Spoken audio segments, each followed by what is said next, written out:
So crazy. I wanted to express something with you real quick. So, a couple weeks after my ayahuasca retreat, I was meditating. It's gonna sound so like super crazy, but I was Try meditating me. and I thought of you. And in this moment, I don't know if this is my imagination, but I was like imagining as if I was like telepathically speaking with you. And the next day, you messaged me about like some kind of bot on Instagram. Do you remember that? You messaged me. Remind me. It was like some spam account, and you were like, "Is this Oh, is this yeah, me?" yeah. We've never messaged each other on Instagram. And I was like, Oh, hilarious. and I mean, it's probably coincidence. It could be, No, it wasn't. but it was interesting how that You don't believe played that. out. I don't know. When I opened up Instagram the next day and I saw that you messaged me, I was like, "Fuck, no way." Anyways, I just recalled a part of one of your Substacks talking about one of your meditation retreats and how the name or just the word river popped up in your head. It was definitely a name. Yeah. So you recognize river as a name and not just the stream of. Oh, definitely it was a name. Okay. Not even for a second. That's funny. I never actually thought of that. Yeah. No, it was a name for sure. I thought the name of a child because in my first Vipassana, a girl name came to me and it was very clearly the presence of like a daughter. You know, the spirit babies that like float in the ether and are trying to come through us. I could go on and on about that. But yeah, when I did my second retreat, the name River came through very clearly. And I was like, oh, and it didn't feel the same. Like I didn't actually feel connected to the spirit of a son. But I like, you know, my logical mind was like, well, it must be like that's what happened the first time. And so, yeah, but it was not a son. That's very interesting. It's been a privilege to watch you or to listen to your wisdom on. So I subscribe to you on Substack. I enjoy. Honored. Yeah. I tried like plowing through as many as I could and taking a bunch of notes. At least just getting. That's what I usually do with podcast guests. Even Ty. I spoke with Ty yesterday. This is my third podcast session in a row, like back to back. I was gonna say, how are you feeling? A little tired, but I was just telling Ty on the turf, I was surprised by my capacity to do this 3 days in a row, which I don't normally do. I work a 9 to 5 and I'll do one per week on a Saturday. Just still a lot of work. Yeah.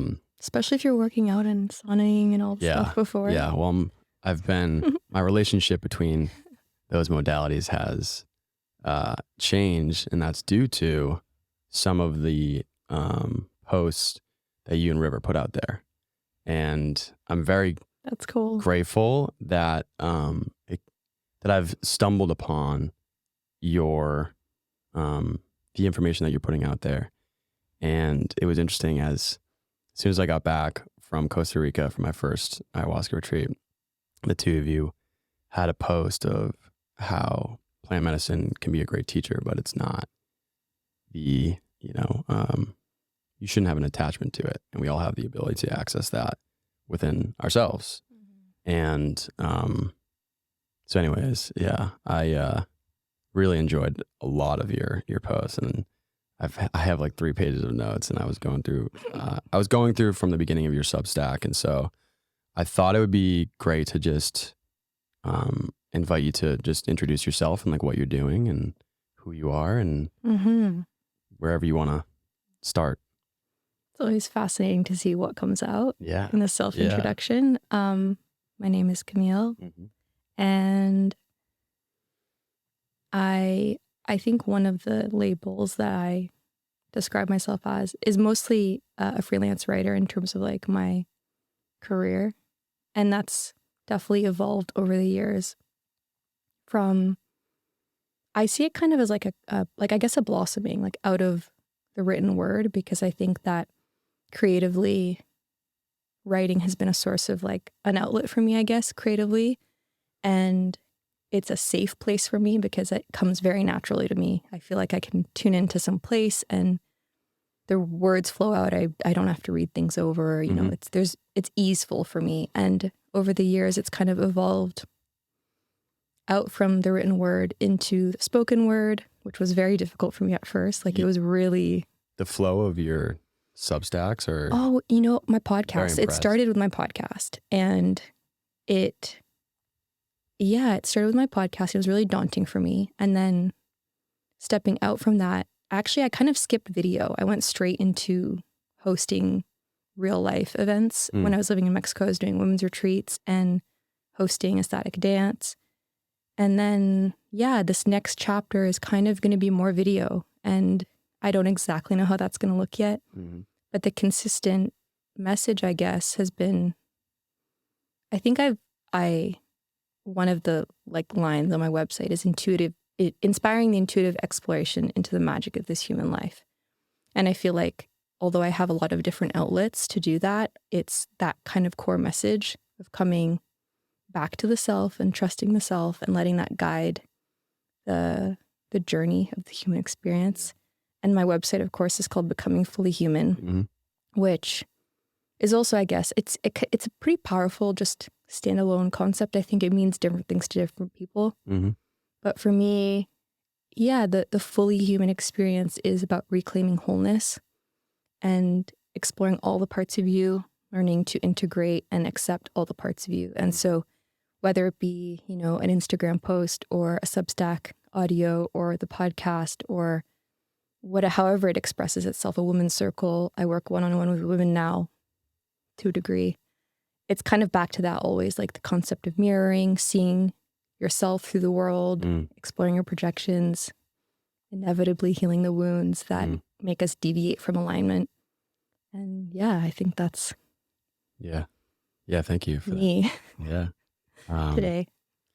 You are the meditation. I think I want to pick up cop one of those stickers. I have one actually here. I'll purchase one. A couple. I'll gift you a couple. Thanks. I saw you put that up, and I started meditating when I was 24, 25. I'm 30 now. And in the beginning stages, it was very impactful. It was very helpful for me. It was like the beginning of my personal improvement in my life to try to get out of my unconscious habits. And I took it a little bit too, I was a little bit too attached to it though. And I was like, everybody should meditate. Why aren't you meditating, Dad? My dad, he meditates now. And so, I mean, there's so much we could talk about. You should meditate on that. I'm going to. Well, even one of your posts that exclaims like, you shouldn't try to help, in quotations, your parents. That's been a big lesson for me. Thankfully not too hard of a lesson, but it's propped up a few times. But in the beginning stages of meditating, I did practice from a moment-to-moment basis of evaluating my internal state and being able to grasp, why did I feel uncomfortable with this and that? And I continued that meditation until now. I mean, it's been a little bit sporadic and the frequency isn't like every day. I used to do it every day. And then there was a moment of, having an attachment to it, thinking if I didn't do it in the morning, I would be anxious for the rest of the day. So it was kind of like this anchor and this foundation of, I have to do meditation. And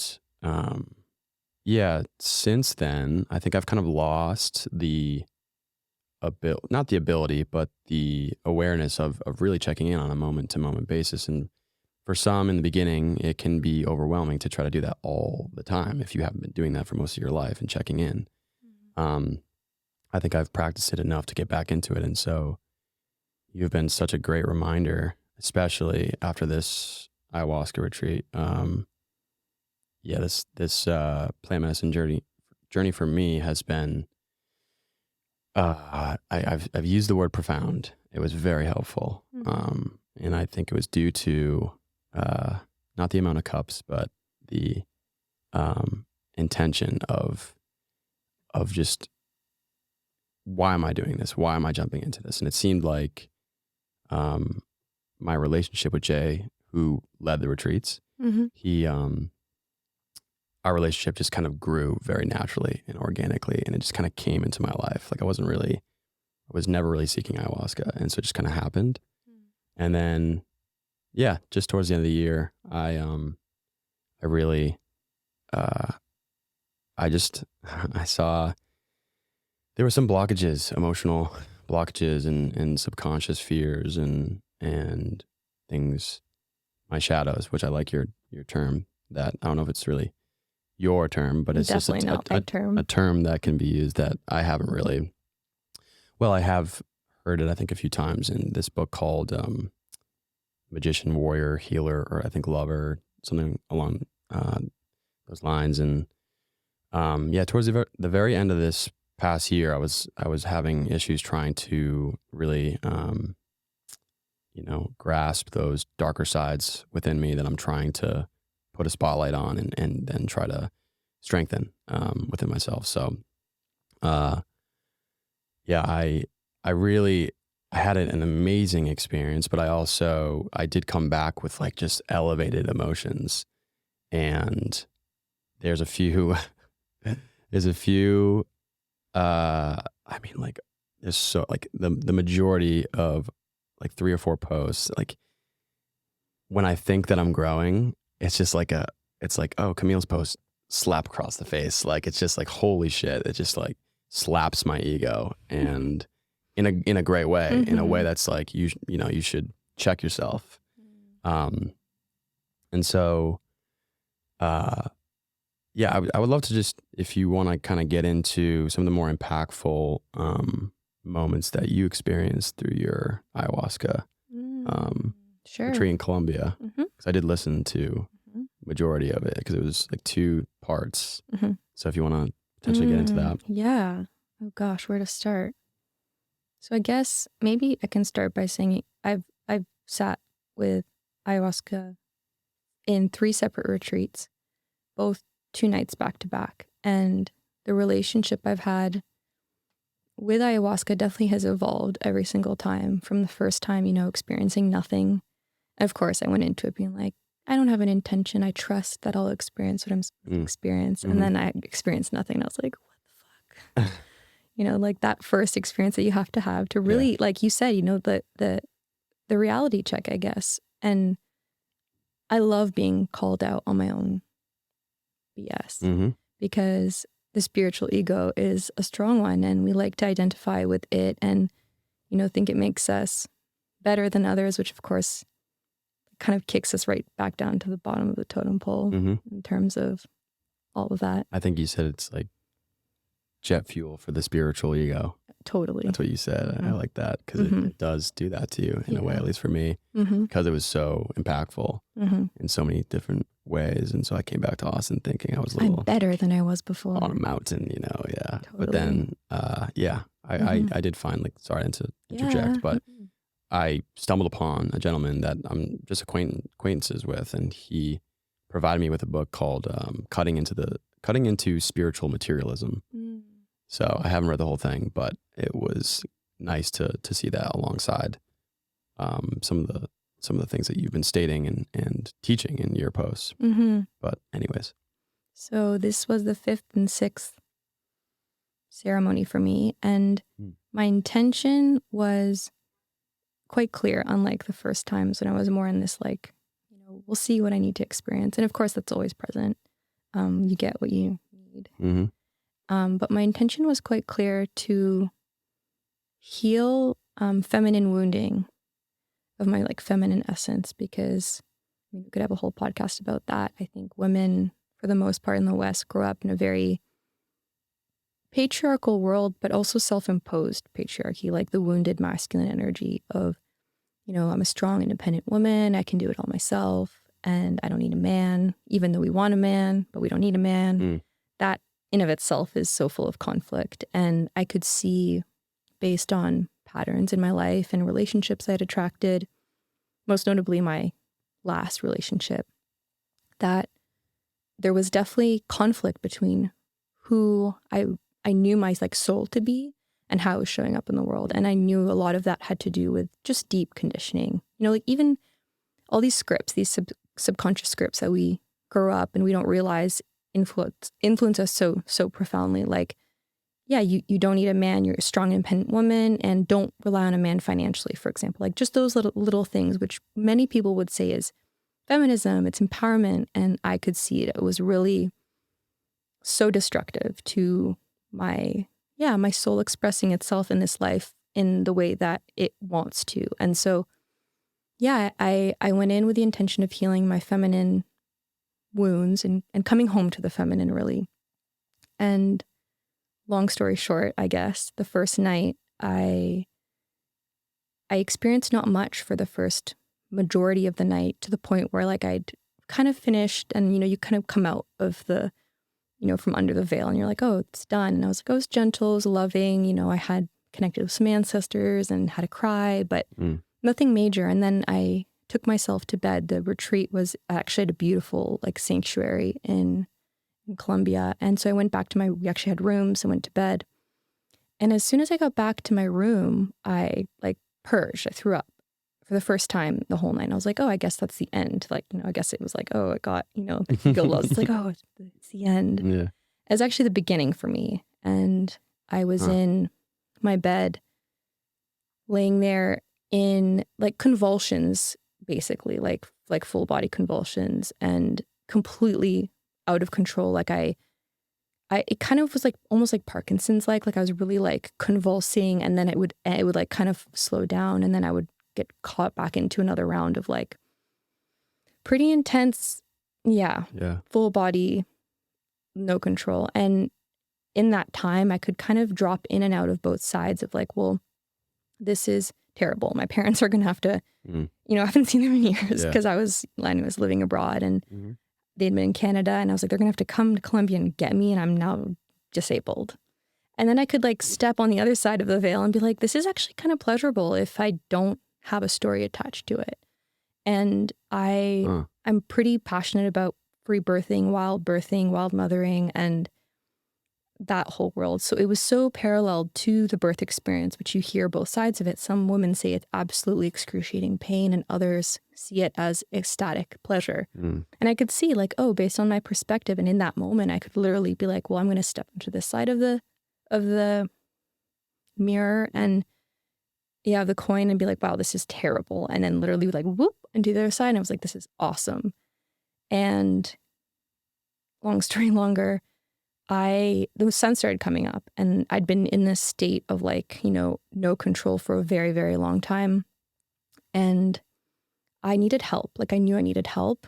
And so I sent a text. I like found my phone in one of the like lulls of this crazy, you know, convulsing. And I sent a text to the couple that organized the retreat that were also in ceremony and somewhere else on the property. And as soon as I hit send, it was done. Like everything just passed, and it never, you know, like the trip was done. And their text didn't even deliver. Their phones were off. And it was so apparent to me that I didn't need help. I needed to ask for help. And so, you know, coming home to the feminine 101, it's sisterhood, it's community, it's not doing it alone. I think this applies to all humans, but especially the feminine. Like the feminine is about support. You cannot do it alone, be it birthing, mothering, community, you know, it takes a village. It's like there's an aspect of the feminine that is just so connected to other women. And so that was night one, and super humbling. It's almost like you're like you established subconsciously as soon as you made that action to send that tweet. It was like, okay, I've asked for help. And then the convulsions stopped. That's pretty powerful. It was like an instant knowing. I was like, oh, I didn't need help. I just need to know how to ask for help. And then I spoke to the Maima, which is the Colombian shaman, the next day via translator, because she only spoke Spanish. And she said to me, and I said to her, like, I thought I needed your help. And she's like, I knew what was going on, but you had to be taken there. You needed to be alone to experience that. I couldn't be close to you. You needed to grapple with asking for help in a more, you know, difficult way. And of course, I was like, just a bit shook from the whole experience. And I said to her, like, I'm here to ask for help. Like, that's what I'm doing. But what do I do? Like, what is the process? Because I know I have wounds. I know I have walls. I know there's things there, but I actually don't know what to do. And she's like, well, wait and see. And the second night was literally, well, first of all, like I had softened. The first night I had drinking so many cups. Like I was just like, more. I want the whole experience. And the second night I had a tiny little cup and I was like, you know what? I can experience anything I need to experience from any amount. If I'm in the presence of ayahuasca, I don't even think it has to touch your lips to do the work that it needs to do. And if you're open to that. And so I had the tiniest little cup and I was ready to experience nothing if I had to, but like genuinely this time, you know, it wasn't like the previous times or everything. Like I knew that that's all I needed. And yeah, for like 5 hours, the medicine took me through like hundreds of traumatic experiences in my life, which some I didn't even recognize to be traumatic. I would be taken to a place like in my mind's eye. I knew exactly where I was, at what age I was. And then my body would shake. Like sometimes it was full body, if it was a bigger, you know, there are some traumatic experiences that I know, you know, capital T, very obvious, difficult things that I went through in my life. And then, but also small ones. And sometimes it'd be like just the wrist was shaking or it would be my whole body. Sometimes I would run like I was laying down, but my body would, you know, there's the TRE, there's all these modalities that actually incorporate shaking, you know, like that animal. TRE? Yeah, I think it's called traumatic release. I'm not actually sure. Energy? Well, it's funny because my friend that I went to the ceremony with, she told me just before that weekend that she wanted to teach me some of these tools because she'd just done a teacher training in the TRE. And basically you learn to shake out trauma in like the way that animals do after they get chased and then they have a little quiver and then they go back to grazing. It's this like the body keeps the score. We store trauma in the body, but we don't like animals shake it off, which is a very appropriate saying. My voice is a little deeper than normal. And on Friday, I did a somatic breath work for the second time ever. I've never done it before. So, I mean, you could probably assume how it went if my voice is a little hoarse. But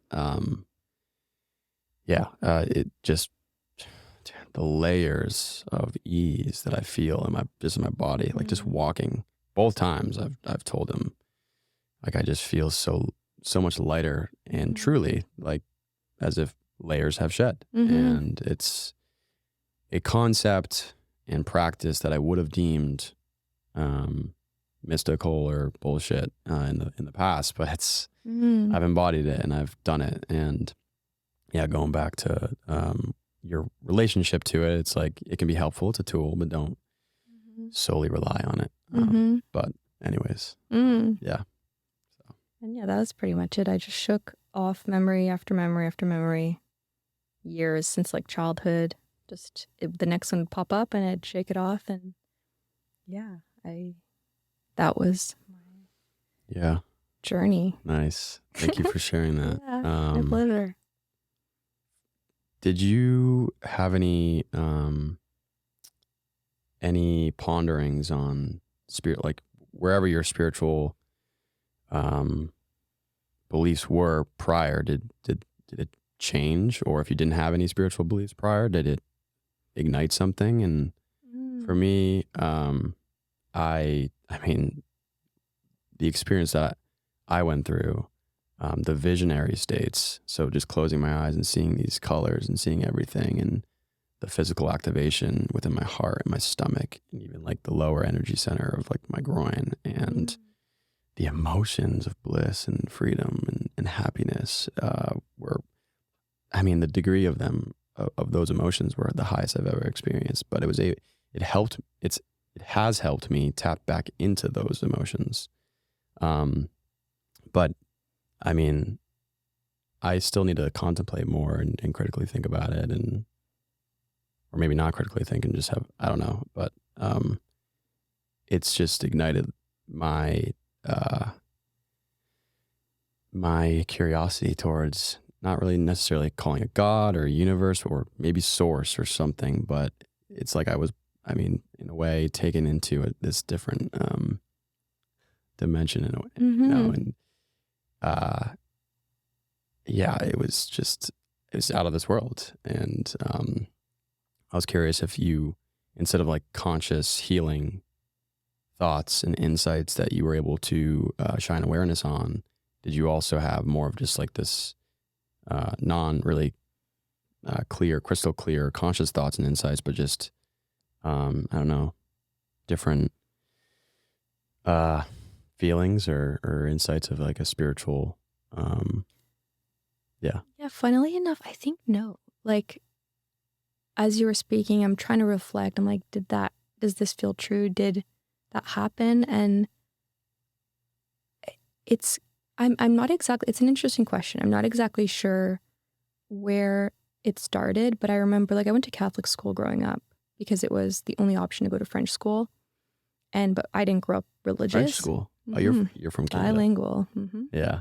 The English part of Canada, but my mom's from France. Yeah. So yeah, I went to French school growing up, and so everyone was Catholic except for me. I wasn't baptized, and I remember in grade 2, I was given the option. Everyone was doing their communion. So this is like age 8, and everyone was doing their communion, the whole class.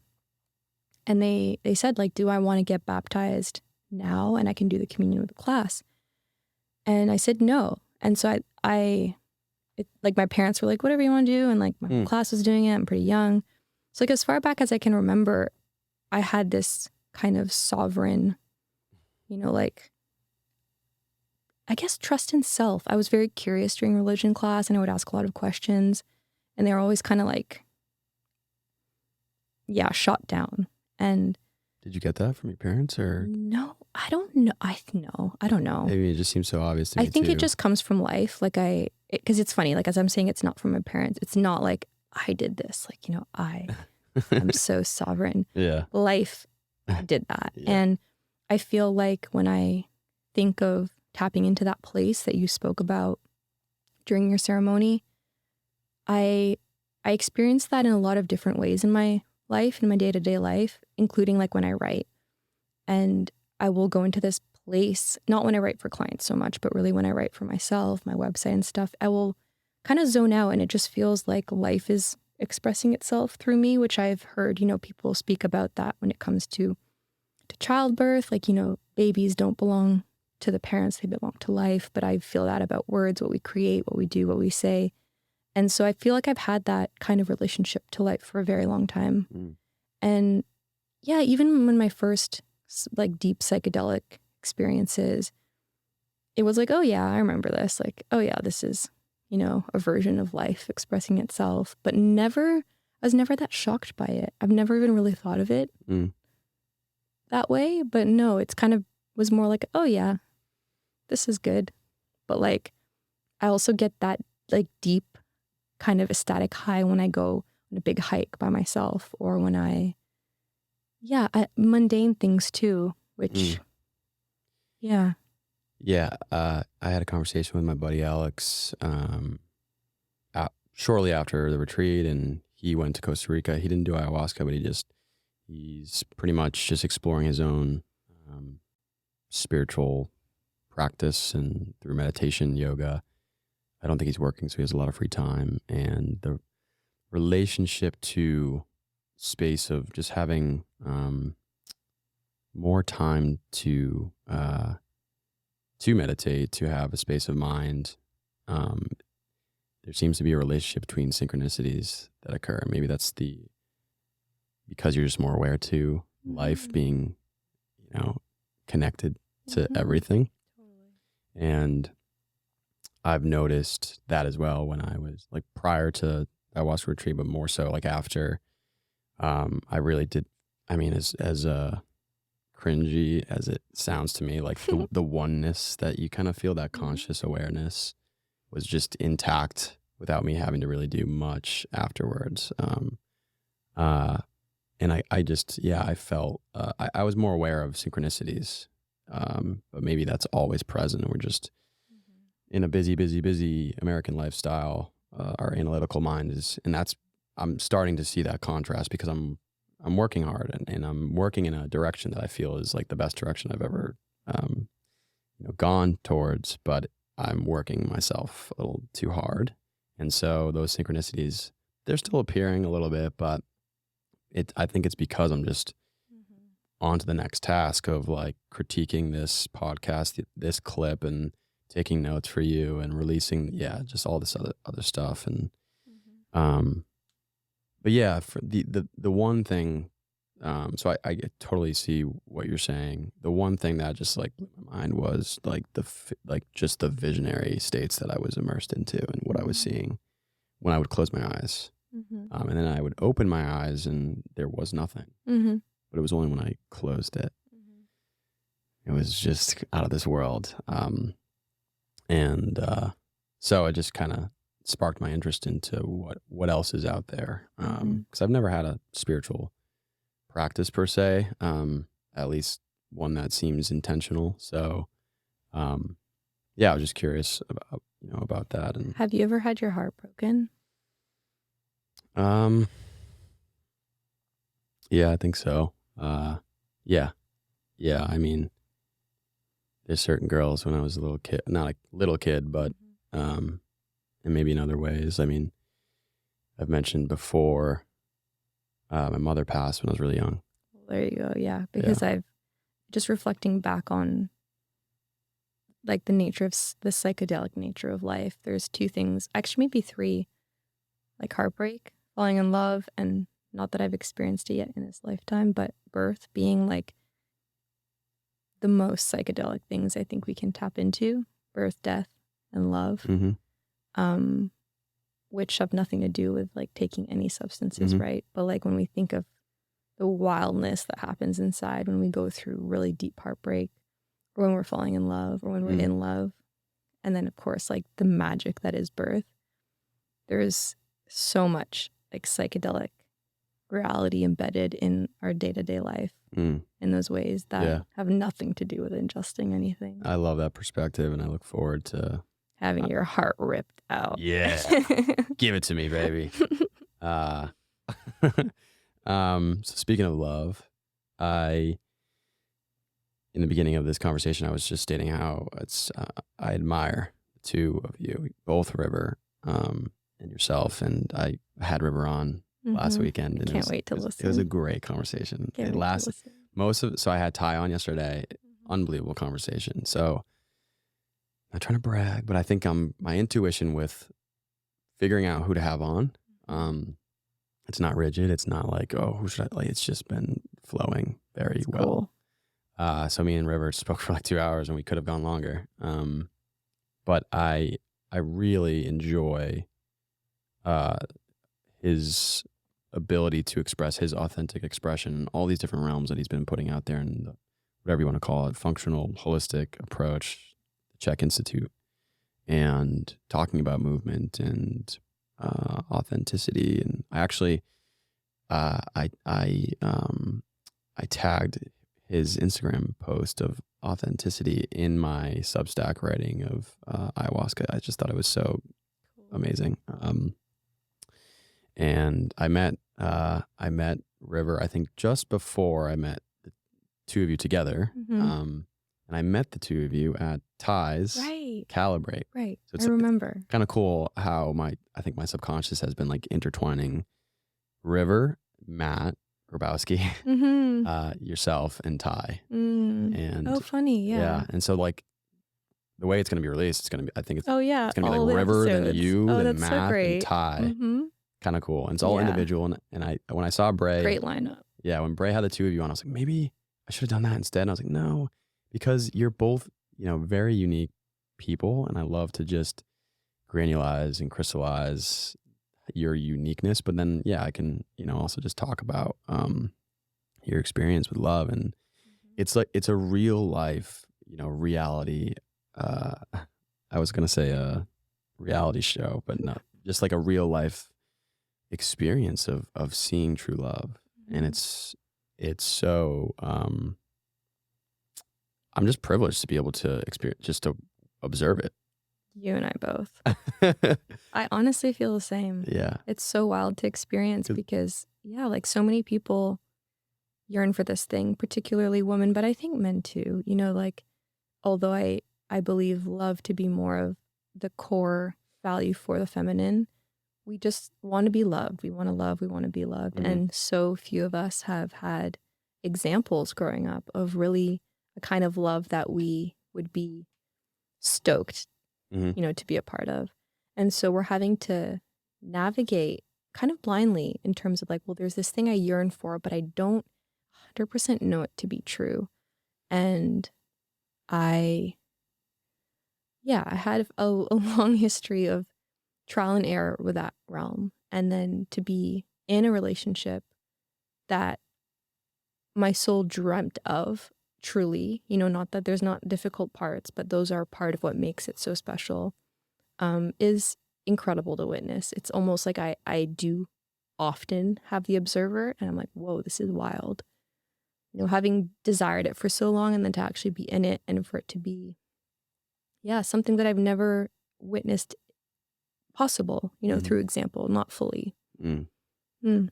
Yeah, and I mean the way that you guys, you've been more open to it as of late, and just listening and hearing it, I can tell how natural and authentic it is, because you seem surprised in the moment, like what's unfolding, and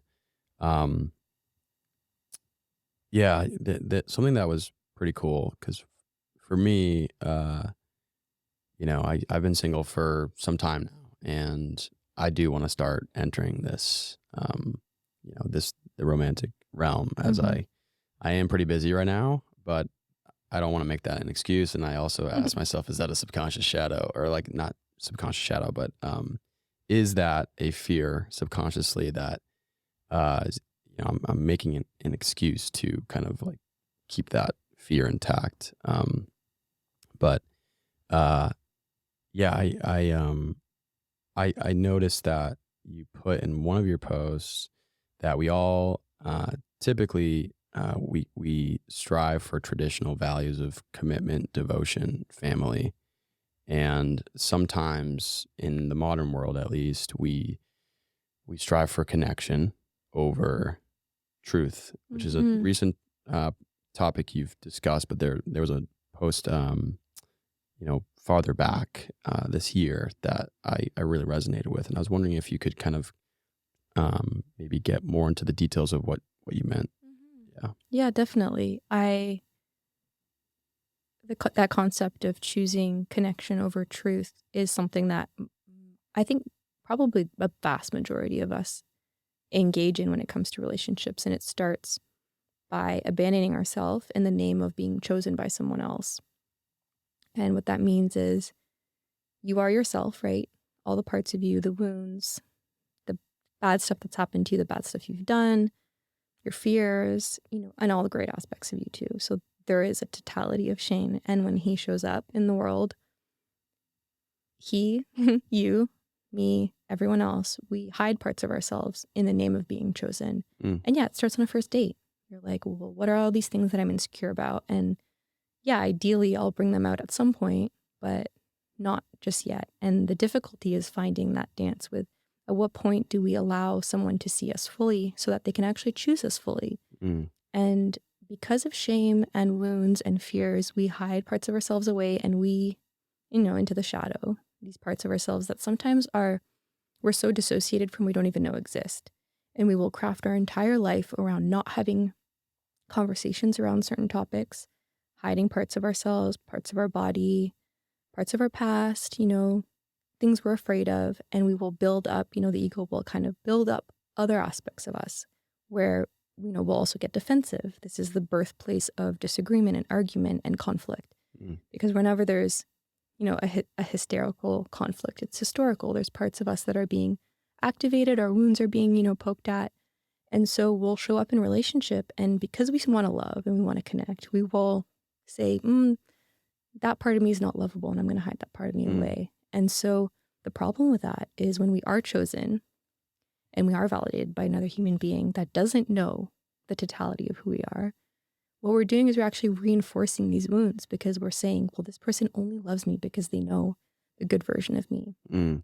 And that, in time it leads to imposter syndrome. It leads to a whole host of things, including manipulation, because if I show up in a relationship hiding parts of myself, it is very manipulative because I'm not giving the other person an opportunity to choose me, to see me, to love me. It's connection, true connection. That's the paradox, is impossible when we're not being authentic.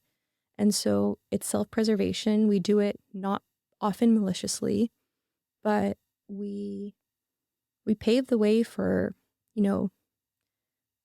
so many problems down the line. So it's this dance of like, okay, I'm not going to go on a first date. And I do this with clients sometimes. I've done it in my own life, a shame list where you write everything you're ashamed of in your life. And it's pretty powerful because if you open yourself up to that practice, the memories will come flooding back.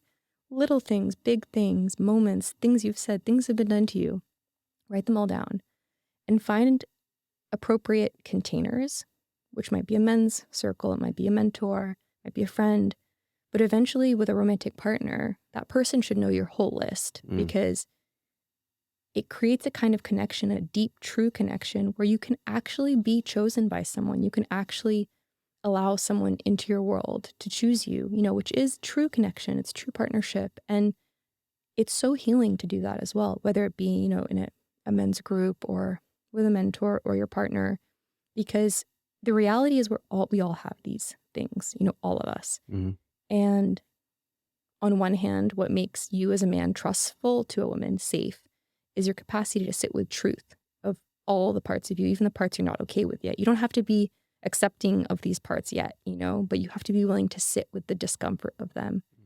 And yeah, so instead of hiding things away to be chosen, which you can never fully be chosen if you're hiding parts of yourself away, I guess the invitation is to let yourself be seen and know that the people who are in your life, your friends, your community, know who you are.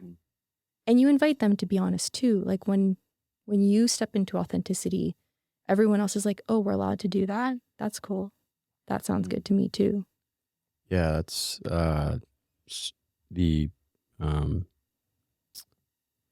this podcast, I've been pretty vulnerable on it. I haven't talked about all of my deepest, darkest shames and fears yet. But I'm even just this conversation, I had to scrounge up a little bit of courage, because there are certain, what you are talking about is literally facing our fears and facing what we're either deeply shameful about within ourselves. And there was something that I've been conscious of, one of the shameful aspects in my past. And I mean, ayahuasca just put a really bright light on it. And it was like 3 hours of not really rumination. That word to me seems like it's almost like an unhealthy pathological way of thinking. Yeah. But this was more of like a healing, constructive and productive flow of insights. And it was just like 3 hours of that for this one thing. And I think that it's pretty fascinating to think that when you don't face those fears, your ego will rationalize and potentially lie to yourself, which then is manipulating. Because you're I mean, when you're talking to people and you're in a relationship, as you've stated, it's a mirror of yourself. Yeah. And so if you suppress those, you're actually suppressing I think you've conceptualized like the authentic energy or energetic pull of just attracting that right partner. Well, the magic of that too is you're always going to attract the right partner, right? Because whoever you're attracted to, whoever you're attracting, is such useful information. It's like, is this person aligned with my values? Does this person, accept me? Do they want a relationship with me? Do they want the same kind of relationship container that I want? Do they want to build a life with me? And if like any of those things are a no, it's so good to know that. It's like, okay, and it's not to whittle people down to being a test or a lesson. Like, it's not, because it's also two ways. Like, you're just a test for someone else if we want to look at it through that lens. Yeah. But like, we're attracted to what we need in that moment. So every partner is always the right partner. But it's kind of the same thing, like how we show up in the world isn't ever broken. It's intelligent. Like our subconscious is so intelligent. And I don't believe in self-sabotage, for example. Our subconscious is choosing that action because it's the best possible action that it can do based on all the beliefs that are kind of lodged down in our subconscious. Mm-hmm. And so similarly, the person we're attracting romantically or not is information about what we currently believe, about our worth, about the world, about patterns, about love. Like we learn so much through the mirror of who we're attracting. Yeah. And so I think often people will be like, well, she's bad for you or he's bad for you. You should end it. Fine. If you learned the lesson that you need to learn of why you're attracted or attracting that dynamic, that's awesome. 100%. It's not about making it work with anyone. But until you really get curious about how you show up and what you're attracting, the next person's going to be the exact same person with a different face. So yeah, there's the right person for that moment versus like what you want for your life. Yeah. Something that, there's multiple different threads that popped up. One that I think would go smoothly, the concept of trauma bonding.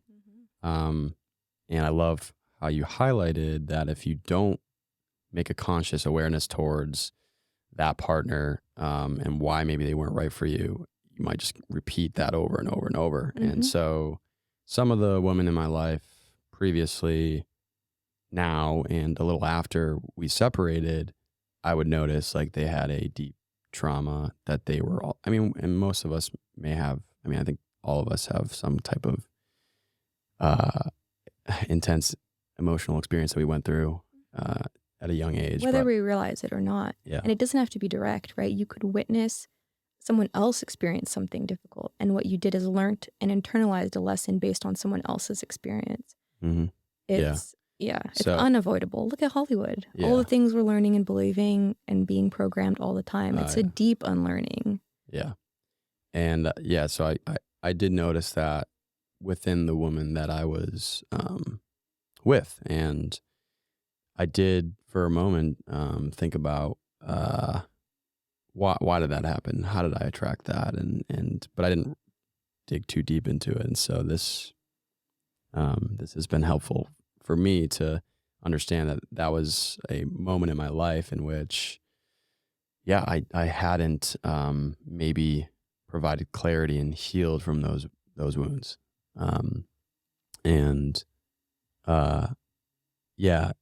The other thread that comes to mind is your post that talks or speaks to dream catchers. I really like that one. And the title, I love your titles. They're very creative and they spark your attention. And this one was called, I think, Dream Catchers Are Like Big Pharma or something like that. That was good. And also the why you should stop meditating. And it's like, what?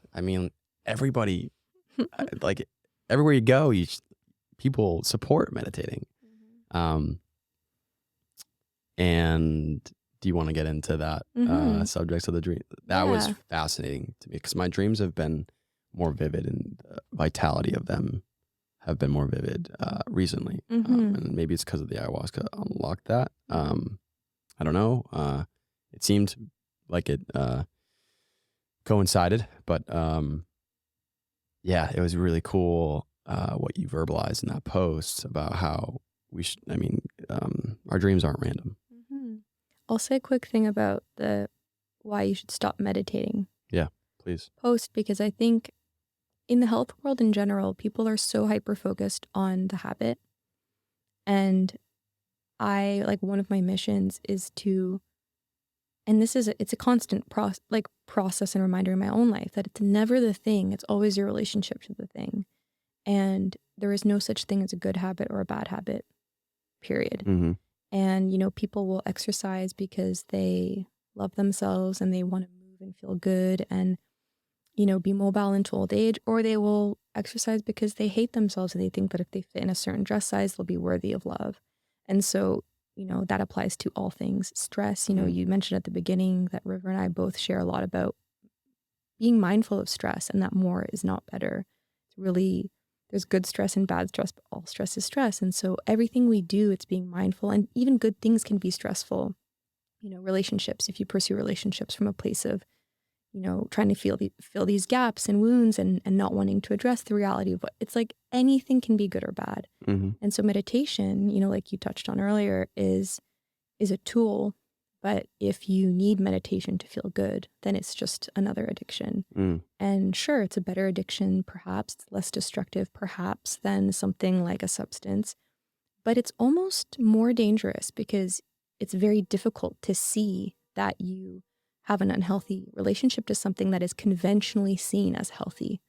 And so the more you get, along your path, the more subtle the lessons become, and the more you have to be like almost hyper vigilant of, where am I outsourcing, or where am I slipping in a little coping mechanism here and there? And it's not that they're bad. Again, coping mechanisms aren't bad. They're information.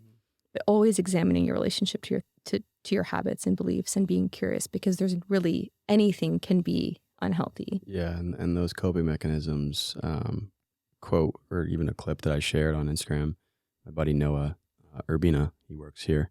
They were there at a very young age to help you navigate through a very dark moment. Survive. And what he specifically said in that clip was like, I haven't examined something that was a coping mechanism at the age of 6, and I'm now 40, and I haven't really untangled that. And yeah, I mean, it served you at one point, and so but it's now holding you back. So, and then the dream catcher. Yeah. Yeah. So the concept, and look, I wrote this actually quite a long time ago, and I spoke it. It was an audio, but the idea that dream catchers are like big pharma is we have this idea that, if you have a dream catcher above your bed, the story is it's meant to catch the bad dreams from coming through into your psyche, and then you get to experience only the good dreams. And big pharma, although I could even take it to the naturopathy world and natural medicine, for the most part, they're very similar. We just want to get rid of symptoms. And whether you choose a pharmaceutical or a plant medicine, that's a loaded, conversation. But we can stick to pharma, the allopathic model. We just want to get rid of symptoms, and we don't want to feel the bad things, instead of seeing life through the lens of, no good or bad communication and information. And we learn through hardship. We grow through hardship. We come home to the body through hardship. These diagnoses can be the absolute liberation of your soul if you're willing to work with your body, not against it, not fighting it, not, thinking that a nightmare is just this like coincidental, terrible thing that you just want to kind of brush under the carpet. Our dreams are an opportunity for our subconscious to talk to us in metaphors, in wacky, dystopian, crazy ways that sometimes we need, which is why, life is a mirror. Sometimes it's very difficult to see yourself through the mirror of life, because we don't like to see our flaws. We're uncomfortable with that. It's, the judging another person and just turning around. I almost mentioned this earlier when you talked about relationship. It's a great place when you go through a breakup. Write down all your judgments of the person, and then see, like, I am this too. It's another Substack post. Yeah. I am this too. I am all the things that I judge other people. It's not always specific. It's not always like A equals A, 1 equals 1. It's nuanced, and it's a meditative process, because, one example that I've experienced in my past was like, he's not choosing me with an X. Like, he would never really commit. I wanted commitment. He's not choosing me. And it's so easy to blame the other person. He's not choosing me. If I turn it around, well, I'm not choosing me. Because I know what I want in a relationship, and somehow I'm giving my time and energy to someone who's not choosing me, so I'm not choosing me. And it's like, oh, well, we have something in common, We always turn it around. And so, yeah, back to dreams, the difficulties and the challenges and the hardships that we experience in our day-to-day life, it's easy to not want to look there. But the dreams, it's gentler. It's a more gentle experience because it is so wacky and crazy and not real. But if we get curious, even you can just wake up and it's an art. Look, it's a real art. One of my mentors is a Jungian dream interpreter. Like, she works as a therapist, as a dream analysis. Like, she does this, and she's been doing it for a very long time. So I highly recommend not getting a book and just trying to figure out your dreams. But being curious, even just being open and meditative on like, wow, okay, every person in my dream is a part of my psyche. You know, what is my body trying to communicate with me? My sleeping state, my subconscious and my conscious mind, like what's happening here? And to install a dream catcher, you know, whether or not they work is like the big pharma world. It's like, I don't want to face the hardship. I don't want to learn. I want to grow. I just want to feel good. Suppress. Numb out. Yeah. Huh. The one sentence that changed, your like impactfully changed you, and you mentioned it. I am like this too. Yeah. There's been a few examples of that occurring, as I've read that or listened to your post and listening to other people judge others. And it is very powerful. I tend, because I am absolutely, guilty of gossiping, of judging. And gossip, I've heard back in the day, and even to this day, it was a method of survival in a way. You're gossiping about your neighbors that could be mischievous and trying to find the truth of something.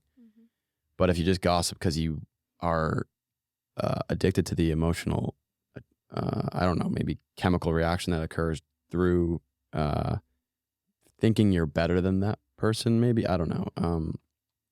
But yeah, I noticed that recently, and I was just like, why? I mean, we are all susceptible to that. We can all begin to, we're human nature can just as easily, dive into what you are judging about. So. Oh yeah. Yesterday I was on a chat with a person who works at Amazon and trying to get a refund for this thing we ordered that doesn't work. And the woman was, I can't remember what I called her.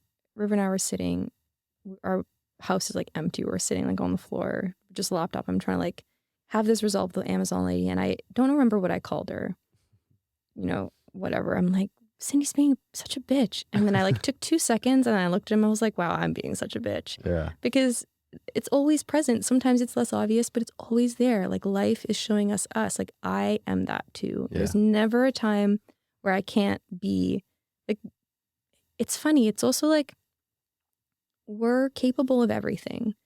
We're, when we think like, oh, I'm the good person and that's the bad person, that whole victim perpetrator dynamic where one person is the good guy and one person is the bad guy, whether it's the person on the Amazon chat versus you, or whether it's your ex versus you, even if you get cheated on, it's like we love to play the victim, good guy, bad guy.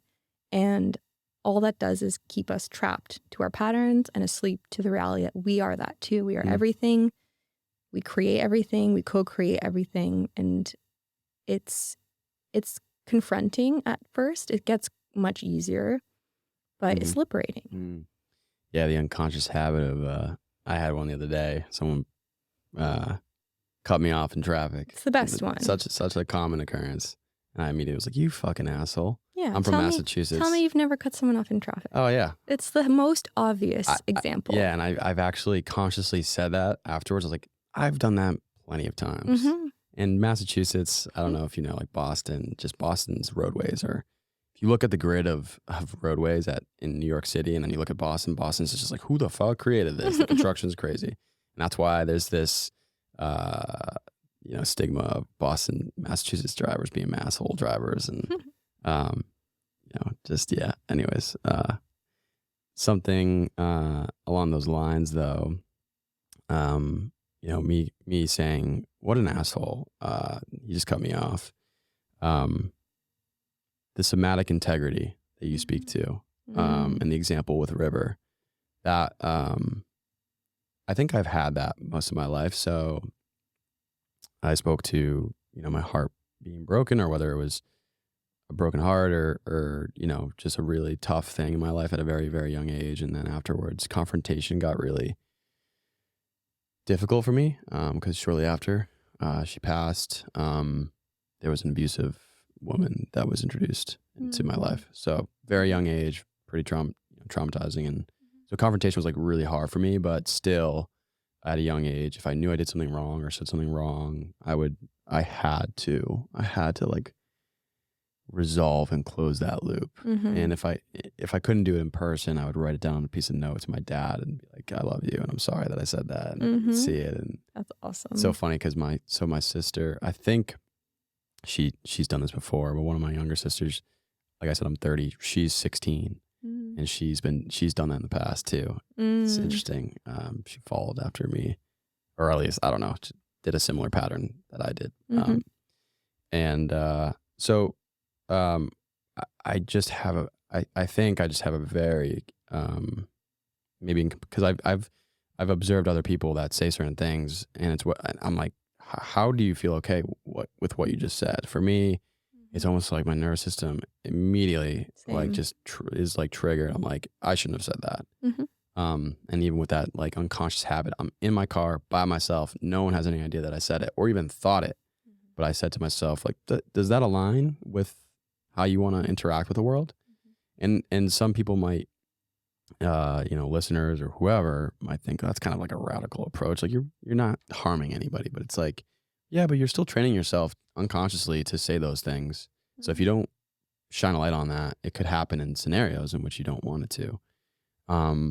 So somatic integrity, I stated that before we saw each other in the gym the other day. I really enjoyed your piece on that, and was wondering if you could share the example.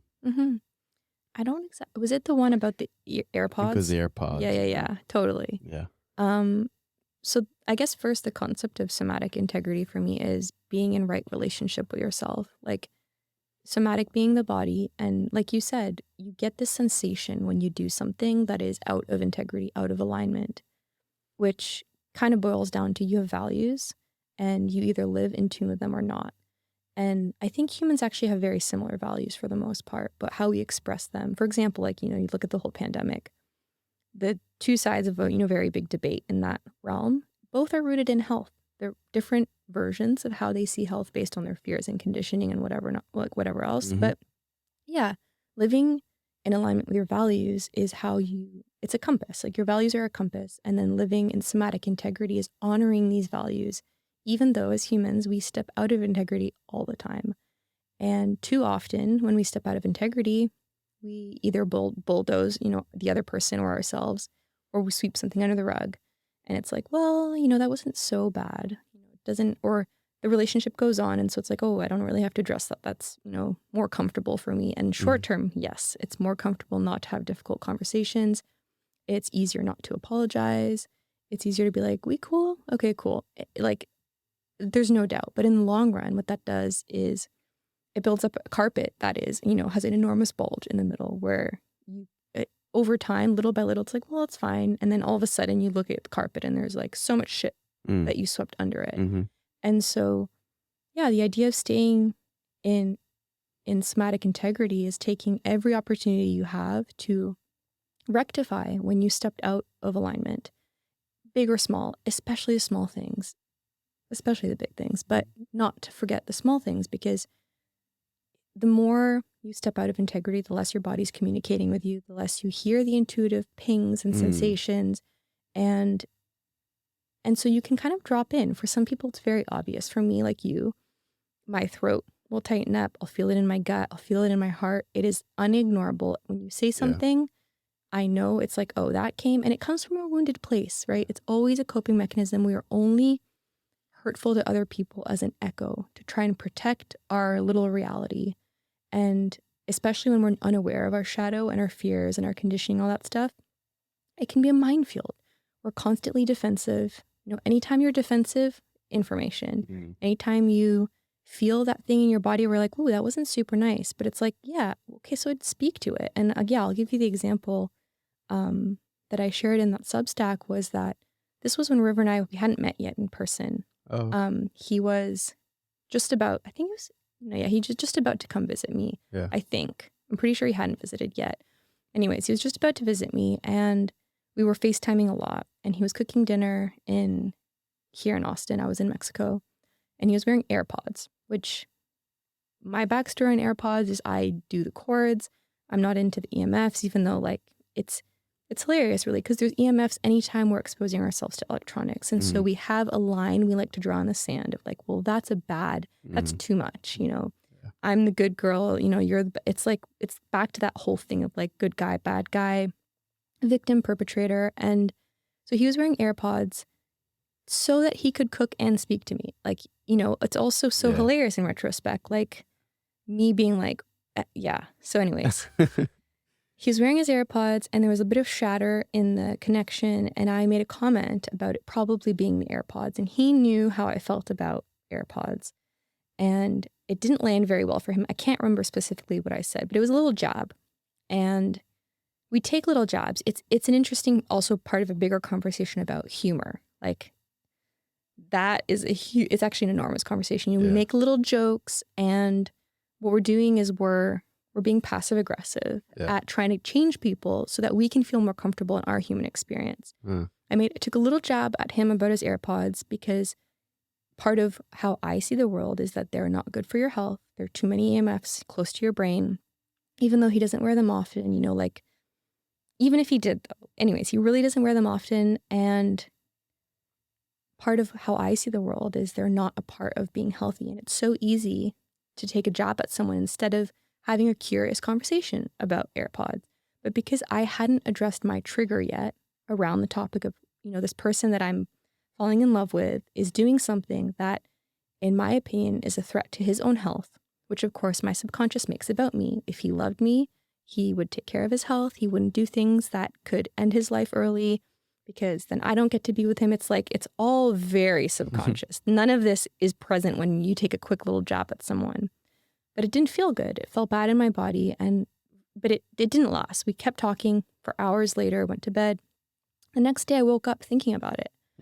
I was like, that was the first time I said something that didn't feel good in my body to him. And so, yeah, I was just going to the gym in the morning walking, and I sent him a text saying, hey, I want to have a quick chat. Do you have a second? And he called, and I just apologized. I said, and when I said that, it didn't feel good. And I wasn't trying to take a jab at you.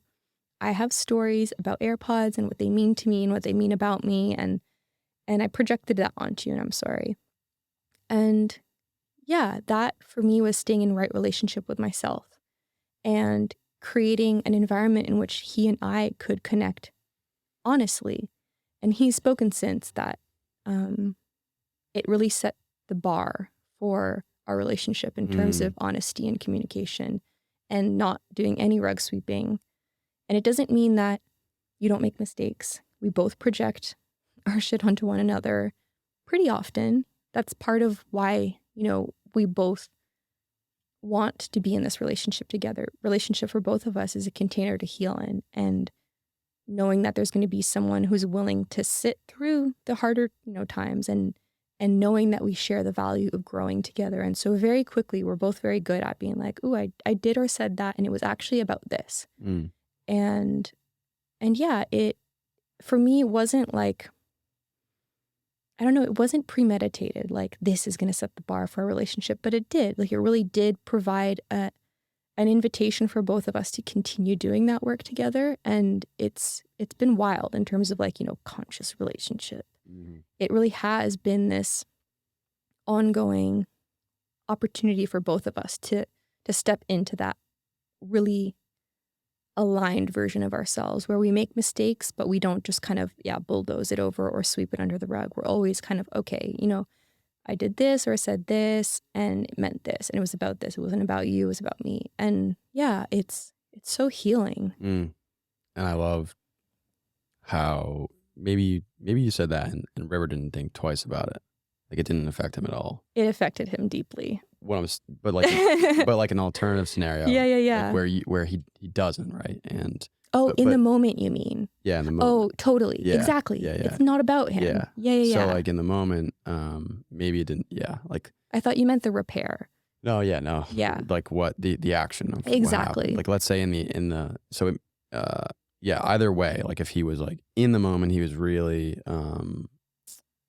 taken aback or just brush it off completely. Exactly. But you still, regardless of those paths, you still felt it, within your body, that it didn't feel right. I think that's just like a baseline of, if it doesn't feel right, just that's such a great, it's so helpful for me to be able to just to say that. It's like, hey, I just want to have a chat with you. And even if you didn't think this, like, it didn't feel great for me, and this is why, and I'm being honest. And then that person realizes, like, you're being open. So you're being courageous with being open and vulnerable, but you're also trying to find the truth of yourself. So it's really, I've always, I have a book that's called Nonviolent Communication, and I've made the ability to speak to, like, parents or people that, sometimes you have to have a difficult conversation that's triggering. And I was just like over complicating it so much. I was like, how do I do this? How do I do this? And this simple thing for me is like, and the book too is, if something happens in the moment, and it gets a little heated, you have another article on this, and I didn't get into it. So the nonviolent communication, though, there's like an acronym, and I think at first it's like you observe what happens, you see what you feel, and then you can kind of almost like state how you feel based off of what just happened. And just that person recognizes, okay, and then instead of like instantaneously reacting, but can I add something into NVC? Like, nonviolent communication is an amazing framework. It's so great. It, at its core, learning to express your wants and needs so you can actually invite people to play a role in your life. Like, so often we're blaming and accusing. So it's really great in terms of like taking self-responsibility to communicate what it is you need. But one thing it's missing, I think, is like when you're triggered, okay, when you're in a disagreement or your wound from childhood is activated, you are not picking up your NVC tools and being like, well, you are in your lizard brain, you're in your, survival mechanism. And so what I find more helpful, especially when it comes to communicating your wants and needs, take space first. Because first of all, we cannot actually express our wants and needs. We don't even know what they are in that moment. Our wants and needs are just survival based. And it creates conflict because whenever there's a disagreement or there's a want and a need or something like that, there's so much to unpack before we communicate. I think we're too quick to communicate. And I value communication so much. Like, it's being honest and open, even through difficult conversations, is so important to grow. But before we communicate something to someone, I think it's vital that we explore our trigger, because there's different things going on, right? When we have a need, there's the trigger. If you do this, if you change this, then I'll be okay. It's like, well, until your trigger has been addressed, don't communicate a need with someone, because are you sure they need to change, or are you just trying to manipulate your environment so you never have to feel triggered? So first, taking just a bit of space and being curious, what is this bringing up in me? Where is this coming from? What fear lives beneath a need? And a quick way to start that is, if I don't ever get this, what am I afraid of? Because you might say, well, this person, it doesn't listen to me enough. Okay, so like, well, I need them to listen more. It's like, okay, that's totally valid. But before you communicate that, take some time and process your trigger. What are you afraid will happen if they don't listen? Okay, well, I'm afraid that I'm going to have to break up with them because, I need to be heard. And so explore that, like, go all the way in and to the point where you can have a conversation with someone where it's not about you, where it's you can actually be curious about their experience, maybe about why they have a hard time listening. It's like, let's say, we're in partnership. You never listen to me. How interesting. Like, something about your, the way you were raised and your wounds and your fears are rejecting the idea of listening to someone. And if I make it about me, well, you just never want to hear me. You never want to listen to me. We both miss the gold that exists in, your pattern and wound, and overcoming it has nothing to do with me. So if I say I need to be heard and I haven't addressed my trigger, I'm going to be, it's going to be an attack on you. And it's going to be like, you do this because of this. And you don't, I feel unloved. It's like, there's a conversation, sure, that needs to be had, but not before I go deep into my trigger and resolve what it means to me of not being listened to. And this is where I think meditation could serve me and be a solution. Totally. So, and you can get to a point where, you don't have to step aside, be like, okay, let's pause here, before you communicate, and then go sit in a chair for whatever, 15 minutes, half an hour, Totally. however long. You could do that, but then it could get to a point where you've just practiced that so much in an effective way, so that you're able to almost evaluate and do that in a short period of time. Totally. So when it happens, you evaluate those triggers or whatever, and it's almost like snap of a finger, and you can communicate effectively. So I think that's great. A great, somatic integrity and nonviolent communication. Yeah, it's very helpful to hear all this, and because I think a lot of people need this, these techniques, strategies, whatever you want to call them, and to integrate them into their life. Because I was just talking to Ty yesterday, and how I really, going back into Ty's Instagram, and Matt's too, and I went back, I went back, and I see, how they interact with the world once COVID happened, and the two of them both, it was amazing to see their courage and how they strengthened, and some people did not. I saw friends stop going to the gym because unfortunately it was closed, but they stopped doing that, and they ate worse, and they, just things tumbled downwards. But with Ty's just ability to express getting away from division and polarity, and just treating life as a gift, and then Matt confronting these maybe dogmatic approaches, and professionally and eloquently describing, like, well, there's also like the American standard diet and nutrition, and it's not all just the virus, right? There's different things. So anyways, there's been a lot of that. The reason why I stated that is because, like, we just went through, I think, a few years, or decades of division in America, specifically, whether it was politics and then like different health perspectives of COVID and all this other stuff. And so to be able to implement these strategies, that was something that was really bothering me. It was like bothering me that I couldn't figure it out, because I would be so just, emotionally triggered by it in the moment. And like my worldview has totally radically changed compared to 2018, and then you go back home, and like all these people that you knew, that you cared about, they still have that fixed reality.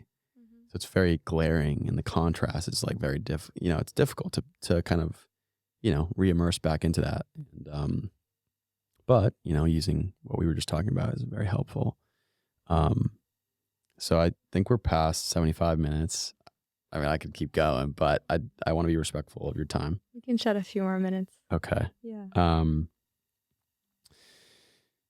You have a few other amazing, all of your posts are just, I said this to River too, like everything that you put out into the world, in my subjective opinion, it's just high signal. It's very, you're very concise with your messaging, and it's, there's a lot of truth to it.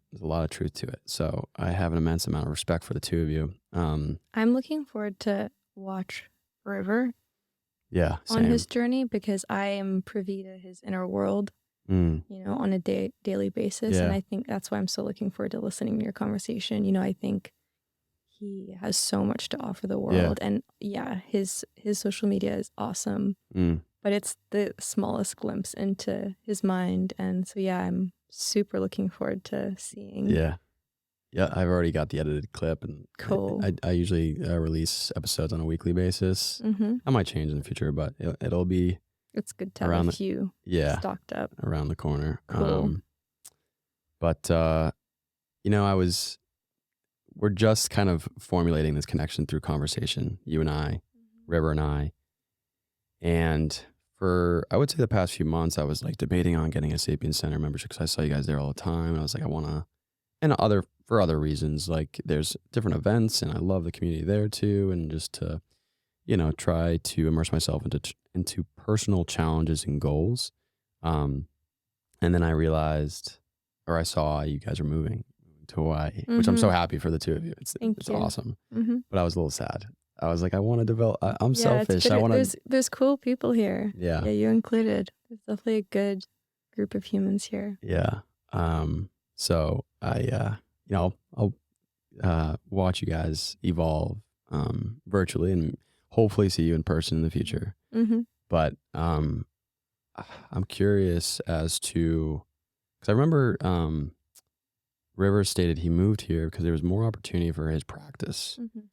And I'm wondering how, well, there's multiple questions, but how he's going to navigate that, being in maybe a smaller community, more immersed into nature in Hawaii. But then also, I'm very curious to see if you guys have any ideas of where maybe the two of you will evolve into.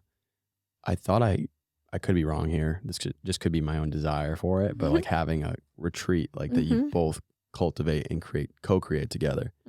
So anyways, yeah, I'm curious how one River might navigate that field. Yeah. And then also what's in store for Hawaii. I think, not wanting to speak for him, but definitely we've had conversations about it. And a big part of his chapter here, a big role Austin played in his life is definitely giving him the confidence that you can create the reality you want anywhere. He spent a lot of winters, on Oahu surfing, and it's a small community, so it's difficult as a practitioner, especially since he doesn't spend year round on Hawaii. And so, we have all these scripts and beliefs and subconscious stories around what is possible where. And when you have smaller community, you think less potential clients. And, he didn't want to spend year round on the island. You get island fever. He and I both have spent a lot of time living the island life. And so, we shared the value of doing half the year somewhere on the beach and half the year somewhere in the mountains, doing kind of the eternal summer, which we both, ironically, even before meeting, have done in different places. And so, I know part of it too was just, he wanted to find a life partner. He wanted to find his person. And we also have scripts there, beliefs of like, well, it's a small community. I'm not going to meet the person here. I need more people. I need more this. I need more that. And he and I coming together, and his year here in Austin shifted a lot of those subconscious beliefs for him. And when we visited in January, we both realized that to a big degree we were living out of integrity in Austin. We knew it wouldn't be long term, but we both value nature too much to, for Barton Springs to be our nature. Austin's a great city. There's great people. There's great gyms, and there's so many like-minded. It's really an awesome place. But for both of us, we spend a big part of our day and life here trying to mitigate living out of nature. And, from a little earthing, we have mostly turf in our backyard, a little earthing zone that we stand in the morning. And so, in January when we visited his parents in Hawaii, we went for a walk on the beach in the morning, and it was just so obvious. It was like, here, it's natural to live in tune with nature. It's at our doorstep. It's built into the fabric of life there. And so, we both had beliefs about a timeline and what made sense rationally, logically. The logical mind loves to give reasonings for things, but we just felt it. Like, we actually both felt it. And I really let him lead in that aspect to decide. But we both felt that it was just time to honor the thing that we value so much in a way that, like, we're not owed any amount of time on this planet. It's too easy to say, well, in 5 years we'll do this, or in 3 years we'll do this. And so we just trusted the process and how, work is going to evolve for him much more online, which already it is. He has clients online. And yes, we do both envision a retreat. I don't think in Hawaii, it's actually it's more a difficult place to do it. I think it's harder to access for many people in terms of like being off the mainland, but probably more in a mountainous, river, cold plunge kind of thing, sauna vibe. Yeah. At some point, definitely, we've discussed co-creating a retreat. We were talking about doing it here. Then life was like, Austin chapter's done. So divine timing. We will definitely be hosting something together in the future. Would that be just for individuals, or would it be for couples? I don't know, actually.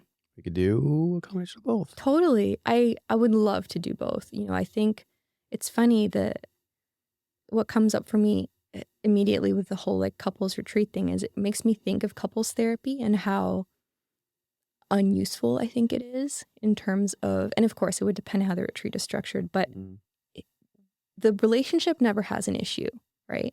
So going to a therapist for a couple to go to one therapist makes no sense to me because both individuals bring their shit and project it into the relationship. So, you know, even a couples retreat would be fundamentally about the individual because it's never the other person. Yeah. So to go to a retreat in the name of, you know, there's so much to unpack there. But so I think it's, ultimately probably individuals. And I think a big part of both of his and I's work in this lifetime is definitely to share about relationship and partnership. We're both very passionate about showing up in our relationship, in right relationship with ourselves and honoring the relationship. And we're both in awe of what we're creating. So I feel called to and responsible for sharing parts of these, you know, aspects of our lives because part of it is daunting. I'm very open in my own life and I'm very into sharing every little aspect as part of my process and growth. But it's more daunting with, you know, the two of us because it's like our world. It's why it took so long to introduce the online world to him and to us, you know, as a couple, is wanting to do right by it and not kind of jumping the gun on sharing everything as it's happening in real time. Something I've learned as I've gotten older. Yeah, that's something that intrigues me. I shared my ayahuasca retreat within, I mean, the Substack was 2 months after, but I made a post, I mean, pretty much like a week after. And so everybody knew that here in Austin, my family included. And I have, unfortunately, it's almost all of it, like 90% of it's been positive. Then this is like the challenge of, I don't know, it's just like a big challenge to present is like the one of the people in my life that I would have thought would have been proud of like me trying to heal these certain things, getting really in depth into what happened through the writing. They showed disappointment and it was like, oh, okay, how do I? So I think I responded, not to get too into that, but yes, just this podcast, like I could have started this probably a year prior. I was being in the Bitcoin field. I think I've told you, there's a lot of people that are focused on privacy and like being anonymous, and because of their knowledge of what the government has done. And there's like, it's unfortunately there's a lot of fear around it, you know, putting yourself out there. And so I really contemplated on that because I have friends in the Bitcoin company that I work for. They're like super anonymous. They won't even click on an emoji in the Slack channel. They won't even like have a footprint digitally. And so, yeah, I mean, I'm very happy with the decision to be vulnerable. I'm sure there's going to be moments in my life where it could hurt. But generally, I think it's been very positive. But I was wondering, did you have like initially a fear around that when you were being open? No, I don't think so. It's always come very, very naturally to me. I like memory flashes in my mind of being in high school and, you know, at a party in my friend's backyard and one of my best friends like yelling at me like, you should just, where's your filter? She's like, just, you know, get a filter. It's absurd. And I remember even in that, it's hilarious. No, it's hilarious because it speaks to my journey in this life pretty accurately.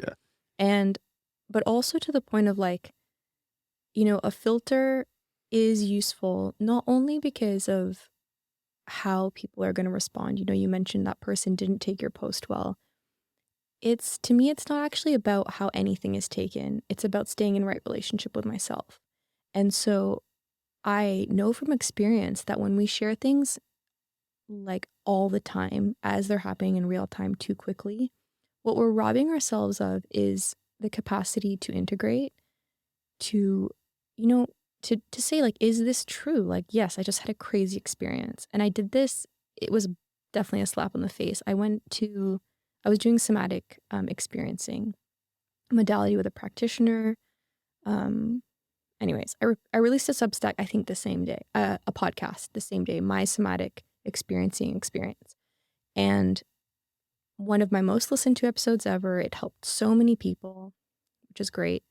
But I remember I went back, I actually sent the episode to my practitioner, and her response was, I think you should give yourself time before speaking to something that you've experienced like this, something profound. And I was like, oh God, like she's so right. She's so right. And not because it might trigger people, not because it might be taken well, but I think, as I become more discerning of what I share and when and why, it kind of goes back to the mirror. Why am I doing this? What am I trying to get out of this? Where is this coming from? What happens if no one knows about this experience? And at what point does sharing our life so candidly, at what point do we turn into like, a lab experiment? You see it in reality TV, right? You actually see it on YouTube. Or even on Instagram, like some health. Totally. Forward. On YouTube, people, it's like they reach a point of success, and it's not everyone. For me, it's like night and day when someone becomes a performer of their own life. It's a dance, really having to check in with ourselves. Yeah. Why am I sharing this? Is this because my ego wants, a pat on the back? Is it because it's actually a part of my process? Can I record something and not release it? Yeah. Can I go through, because for me it's cathartic, the speaking and writing, it's necessary. Yeah. But that discernment of like, irrelevant of how anything is going to be perceived, why am I sharing this?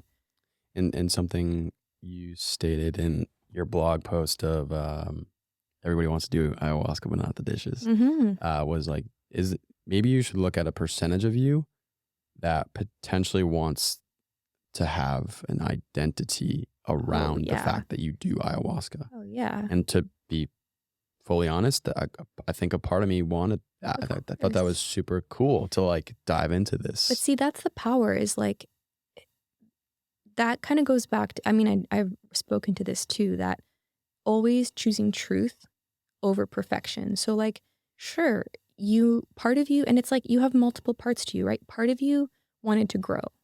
Part of you wanted to heal. Part of you wanted to be a person who's known to have done ayahuasca, because there's a whole, identity. So really getting to know all the different parts of yourself and being okay with all the parts of you is the work. Like it is the integration. It's the becoming fully human. It's like, it's not trying to give off this illusion, this performance of like, I am someone who, I'm the cool guy or whatever it is. It's like being honest with like, and it's always hindsight's 2020, right? Probably were not capable of even seeing that aspect to yourself. I was celibate for years, right? And only in hindsight could I see, like during that celibacy, it was always because I was empowered. I'm doing this empowered thing. I'm celibate. Goddess celibate loves to, it's like veganism or CrossFitters. Like we love to be like, I'm doing this thing. Cured. Yeah. I'm healing. But the reality is, for the first year, sure, it was a container I needed. The next 3 years were because I was scared shitless of re-entering the dating world. So like hindsight, once you've kind of like integrated and healed and, realized the stuff, you look back and you're like, oh yeah, like part of me wanted to be someone who does ayahuasca. Part of me was afraid. But that is the somatic integrity piece. It's like, can I speak to the truth? Even if it's later, even if you couldn't do it in real time, but the more you take the opportunity to like speak truth, even when it's uncomfortable, even when it's showing a shadowy part of yourself, the more quickly you start to be able to do it. And the more quickly you can, live in alignment, which is where, all the magic happens in life. Yeah. A part of writing and speaking to these things that you experience and then releasing it immediately, a part of me, and I'm sure this might be the same for you, but I'm processing it through writing and through speaking about it. My dad, I adopted the habit that my dad had. He would talk to himself, and just in a way of reviewing his day or reviewing certain things. And I sometimes do that. I don't do it as much now, but I used to. But I realized it was such a great way to like understand my life. Mm-hmm. And some people would be like, "Oh, you're a crazy person. You're talking to yourself." And so it's like, no, it's I'm processing things and writing and putting certain things out into the ether allowed me to be able to share. I was able to share with some friends privately, like directly after, and those friends were, I mean, it was great. It was cathartic to be able to share that experience with them. And the writing process, you kind of, you're able to surface certain things that maybe were put to the side. And one dilemma I've faced is like, oh, I just want to release this now. The second it's done, it's like, let me release it. So I think that's kind of like a battle to play in it. And I'm kind of grateful. I don't have a big following. I'm not a super famous person yet. So I don't know if I want to be honest. I've gone back and forth that. Had a conversation with Noah Urbina about the fear of success and the unwanted and unwarranted amount of attention that could come. But so like being able to share a post about ayahuasca, it was like, all right, well, a good amount of people know in the Squatch area and I can share. And it was like not too overwhelming and tiresome, but there was a certain moment where I was like, all right, well, this is like, I've been sharing this a lot and because people ask, and I now know it's like, I totally agree. It's like if you do something profound or something that's very healing, whatever, and you need to integrate it. And then maybe you'll process things further through writing, but when it feels right, release it. And that's a big lesson that, that I've learned too. So I'm continuing to learn that lesson in different ways. Well, so we're almost close to 2 hours, but Camille, thank you so much for coming on the podcast. Honored. I'm so happy that the two of you were able to come on before leaving and departing. I'm a little sad. I wish you were staying because I really want to get to know you guys better, and I still am. I mean, you're very open online, but I hope our paths cross, and maybe if it aligns with you, I'll be coming to your first retreat if you have one. Definitely. If you're open to it. 100%. It feels aligned. But I always give the opportunity for guests to relay where listeners can find them online. So if you want to present that. My website is becomingfullyhuman.ca. Okay. I'm at Camille Julia on Instagram. And I think that's the main hub that I share from, at least for now, unfortunately. And Substack too? Yeah, my Substack is, linked to my website. You can find it. I'm actually going to migrate all my Substack to my website once we move to Hawaii, just so it's feels like it's less third parties. Yeah, there's just more opportunity for video there too, and aesthetically more integrated. Like Substack is very kind of like Substack. Yeah. Which is great, but I'm going to kind of it'll be a more interactive community experience on my website. Nice. Yeah. Awesome. Well, I'll link that in the show notes, and thank you so much. Thanks, appreciate it. Peace out.